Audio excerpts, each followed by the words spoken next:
Welcome to my YouTube channel. आज मैं आपको क्लास 10th के लिए सबक नंबर 23 के सभी MCQs की 100% तैयारी करवाऊंगी। बाकी के सभी चैप्टर्स के MCQs आपको चैनल की प्लेलिस्ट में मिल जाएंगे, आप वहां से जाकर देख सकते हैं।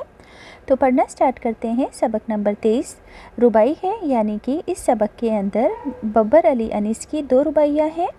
पहली है गुलशन में फरूंकी सेरे सहरा देखूं, और दूसरी रुबाई अभी आएगी, वो मैं आपको पढ़कर बता दूंगी। तो सबसे पहले हम रुबाई से मुतालिक सवालात समझेंगे, क्योंकि एग्ज़ाम में ज़रूर पूछे जाएंगे। सवाल नंबर 1, रुबाई में कितने मिसरे होते हैं, यानी कि कितनी लाइनें होती हैं। तो रुबाई में 4 मिसरे होते हैं।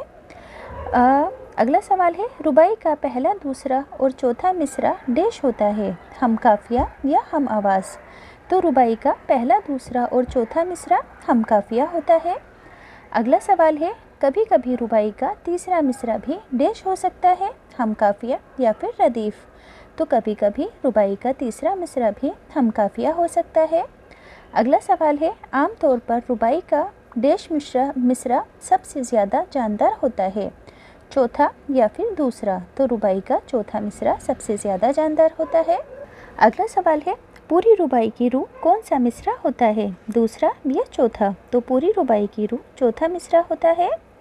डैश और डैश की पाबंदी ऐसी शर्तें हैं जिनका पूरा होना रुबाई के लिए लाजमी है, काफ़ियों और बहर, काफ़ियों और रदीफ़। तो काफ़ियों और बहर की पाबंदी ऐसी शर्तें हैं जिनका पूरा होना रुबाई के लिए ज़रूरी होता है। अगला सवाल है, बब्बर अली अनीस की पैदाइश कब हुई, 1803 या 1802। तो बब्बर अली अनीस की पैदाइश 1802 में हुई। अगला सवाल है, बब्बर अली अनीस का इंतकाल कब हुआ, 1875 या 1874। तो इनका इंतकाल 1875 में हुआ। बब्बर अली अनीस कहाँ पैदा हुए, फैज़ाबाद या फ़र्रुखाबाद। तो अनीस फैज़ाबाद में पैदा हुए।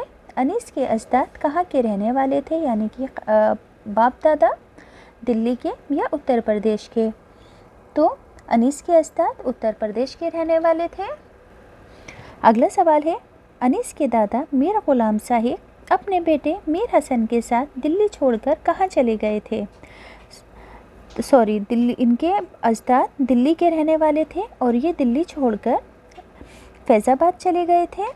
मीर अनीस का मुताल्ला वसी था। अरबी और फ़ारसी के अलावा वो उन तमाम देश के खातिर ख्वाह वाकिफ़ थे जो उस ज़माने में रईस थे, अलूम या ज़बानों।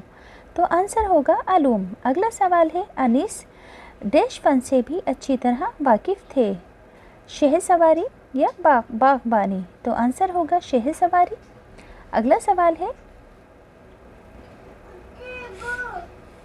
मौदने से क्या मुराद है, कान या खो। तो मौदन से मुराद है कान से। दश्त से क्या मुराद है, दश्त का मतलब है जंगल। कोह से क्या मुराद है, पहाड़ या जंगल। तो कोह का मतलब है पहाड़। जान से क्या मुराद है, जान या फिर जगह। तो जान से मुराद है जगह। अगला सवाल है, गुलशन में फिरूंकी सेरे सहरा को देखूं, इस रुबाई के शायर कौन है। तो बब्बर अली अनीस है। बब्बर अली ने रुबाई के 4 मिसरों में क्या बात कही है, खुदा की कुदरत को बताया है या खुशगवार मौसम को बताया है। तो यहाँ पर उन्होंने खुदा की कुदरत को बताया है। अनीस कहते हैं कि बाग में जाऊँ या सहरा को देखूँ, पहाड़ जंगल दरिया या कानों को देखूँ, जहाँ जाता हूँ ए देश तेरी कुदरत नज़र आती है। तो ए खुदा तेरी कुदरत नज़र आती है। अगला सवाल है, अनीस कहते हैं कि ए खुदा मेरे पास सिर्फ डैश है, इनसे तेरी कुदरत के कितने जलवे देखूं। तो 2 हाथ या 2 आँखें। आंसर होगा 2 आँखें। रुतबा जिसे दुनिया में खुदा देता है, इस रुबाई के शायर कौन है। तो बब्बर अली अनीस है। याद रखना, रुतबा जिसे दुनिया में खुदा देता है। अब ये इनकी दूसरी रुबाई है, तो बब्बर अली अनीस की है। मीर कहते हैं कि जिसको खुदा आला मर्तबा देता है, उनके दिल में डैश और डैश होती है, मिठास और रहम, आजिज़ी और इनकिसारी। तो जिनको अल्लाह ताला मर्तबा देता है, उनके लहजे में, उनके दिल में आजिज़ी और इनकिसारी होती है। अगला सवाल है, अनीस कहते हैं जो लोग बेवकूफ़ और कम अकल होते हैं वो डैश करते हैं। तो वो क्या करते हैं, अपनी बड़ाई अपने आप करते हैं। अनीस کہ عقلمند لوگوں کی مثال کس سے دی ہے؟ بھرے ہوئے برتن سے یا بھاری برتن سے؟ تو انیس نے عقلمند لوگوں کی مثال بھرے ہوئے برتن سے دی ہے، اور بیوقوف لوگوں کی مثال خالی برتن سے دی ہے، کیونکہ خالی برتن زیادہ آواز کرتا ہے، جس طرح سے بیوقوف لوگ زیادہ بولتے ہیں